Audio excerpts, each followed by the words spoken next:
ګرانو کتونکو نن ورځ یو ډېره غمجنه ورځ 1.5 سلو نه زیات ماشومان چې کوم دی په دغه پښتونخوا کې د دې دنیا نه تللي ډېرې میندې روڼې شوې پښتونخوا کې یو غم فضا وه. نن هم دغه پروپیګنډه کوونکي د ملک دشمنه خلکه په نن ورځ څه وایي وي دا د پوځ کار و. یعنې واضحه شوه چې په دې ملک کې دهشتګردي څوک کوي او هغه ټیم کې چې د چا حکومت و هغه خلک یې پرېښودل. یو مشر را سره ولاړ دی، دې مشر سره خبرې اترې کوم چې د نن ورځ اهمیت والي سره بابا څه وی نن درته څه پته شته چې نن د څه ورځ ده لږه په نن ورځ څه شي؟ نن هغه ورځ ده چې ډېر غټ ظلم شوی و او د پوځیانو د نورو د عامو خلکو بچي شهیدان شوي وو. د حد نه بار ظلم شوی و او بس نور به دغه وویل چې ډېر د حد نه بار زیاتې و. الله دې هغه خلک چې چا دغه کړي تباه او برباد. بابا ژوند عمر د ډېر دی، د ژوند ډېره تجربه ده. نن هم دغه پروپیګنډه کوونکي ملک دشمنه الزام دا لګوي چې دا د پوج کار و، پوج خپل بچي وژني، نن په پوج شهیدان کېږي. تاسو څه وایئ؟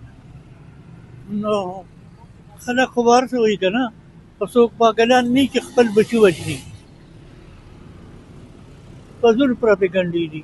خپل پوج سره ولاړ یې ولاړ به نه یم، بس سړی به چې دی نو ځان هم خاورې رې کوو. دا کوم خلک چې پوج پسې خبرې کوي دوی ته څه وایي؟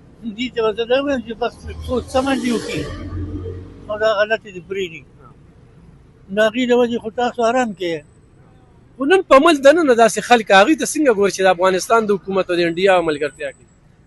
نو بس د دشمن ملګرتیا خو ځان سره هم ظلم کور دی او پاکستاني ټول قوم سره.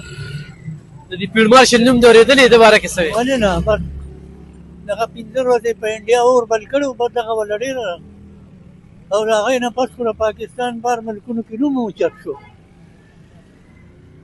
انشاءالله دغه ماشومانو دا وینه به رنګ راوړي. رنګ به بلکل راوړي انشاءالله، وخت به پرې لګي او بس الله دې د هغې هغه مور پلار او خپلوانو له صبر ورکړي. آمین آمین آمین. ګرانو کتونکو دغه بابا خبرې چې څوک پوج پسې خبرې کوي دا ملک دشمنه دي. خپل پوج سره په دې عمر کې کلک ولاړ یم. دې د ژوند تجربه لیدلې ده، سختې ده لیدلې، نوې کول راغلی دی، څه نه خبر نه دي او بس صرف بیانیې پسې او سوشل میډیا پسې ځي. نو نن په دغه باډرو کې ولاړ د دې په وجه باندې نن محفوظه یو. الله دې هغه میندو له صبر ورکړي چې د کومو میندو غېږې خالي شوې وې. ډېر ظلم یې کړ، ور سړی ورته ظلم وایي.